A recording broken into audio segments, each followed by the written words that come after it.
Welcome back to my channel నందు world. ఈ రోజు అయితే మనం మసాలా వెజ్ బిర్యానీ ఎలా చేసుకోవాలో చూద్దాము. అందుకు కావాల్సినవి ఉల్లిపాయ, టమాటా అండ్ అల్లం, వెల్లుల్లి, కొబ్బరి, ధనియాలు. వీటిని మనం ముందుగా మిక్సీ చేసుకోవాలి. ఇప్పుడైతే మనం ప్రాసెస్ ఎలాగో చూద్దామండి. ఫస్ట్ బాండీ పట్టుకుని తగినంత ఆయిల్ వేసుకోవాలి.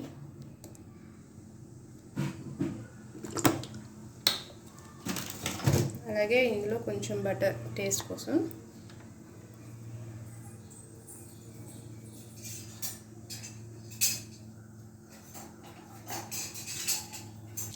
ఇందులో బిర్యానీ మసాలా వేసుకున్నాం. మట్టి పాత్రలో చేసేటప్పుడు ఎప్పుడు ఆయిల్ ఫుల్గా హీట్ అయ్యేదాకా ఉంచకూడదండి, ఎందుకంటే పాట్ పగిలిపోతుంది. కొంచెం హీట్ అవ్వగానే మనం మసాలా దినుసులు మసాలా వేసుకోవాలి. ఇది కొంచెం వేగిన తర్వాత మనం ముందుగా ప్రిపేర్ చేసి పెట్టుకున్న అల్లం వెల్లుల్లి పేస్ట్, మసాలా పేస్ట్ వేసుకోవాలి.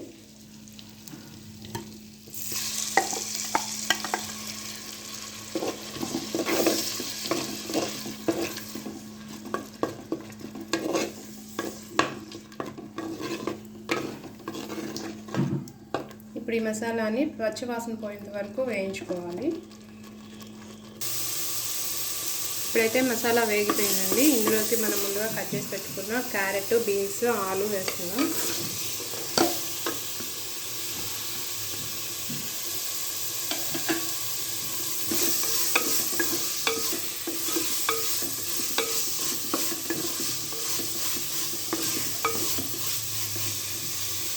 ఇప్పుడు దీనిలోకి కొంచెం పసుపు,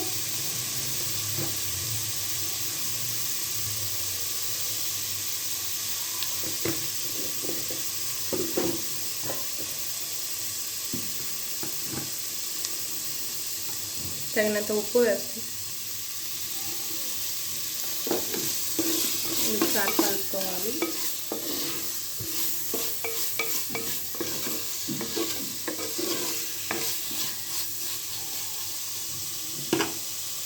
ఇది ఇప్పుడు ఉడికిన వరకు ఉంచుకోవాలండి.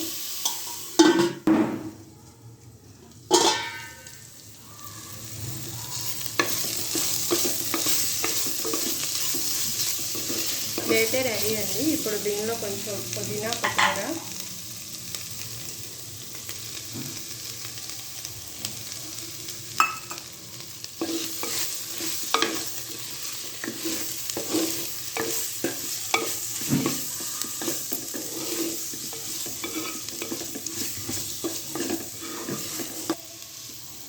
ఇప్పుడు ఇందులోకి ధనియాల పొడి, జీలకర్ర పొడి, కొంచెం గరం మసాలా, కారం. ఇది ఒక 5 minutes ఉంచిన తర్వాత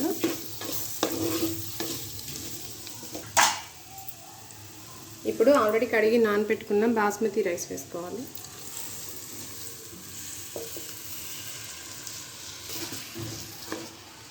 ఈ రైస్ మసాలాకు పట్టేలాగా ఒకసారి కలుపుకోవాలి.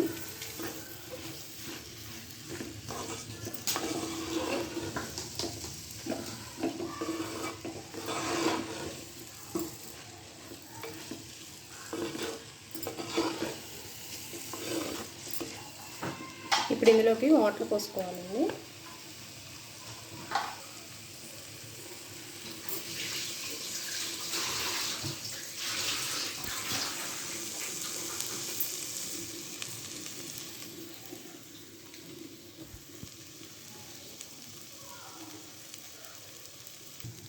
రైస్ నేను 2 డబ్బాలు తీసుకున్నానండి. ఈ డబ్బాతో దీంతో ఒకటికి 1.5 అంటే 3 డబ్బాలు పోసుకోవాలి.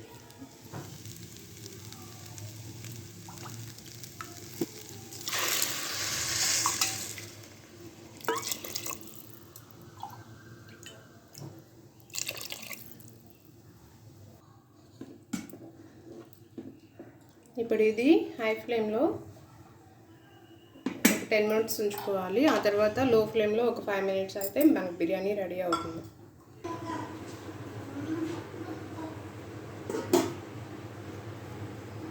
ఇప్పుడైతే మనకి బిర్యానీ రెడీ అయిపోయిందండి. చూడొచ్చు, ఎక్కడ కూడా తడి లేకుండా పొడి పొడిలాడుతూ చక్కగా వచ్చింది. ఇప్పుడు దీనిపైన కొంచెం కొత్తిమీర చల్లుకోవాలి.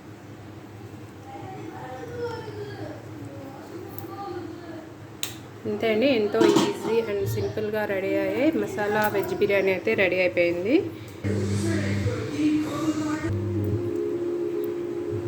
మన మసాలా వెజ్ బిర్యానీ అయితే రెడీ అండి. ఇందులోకి షేర్వా అండ్ క్యారెట్ రైతా అయితే బాగుంటుంది దీని కాంబినేషన్.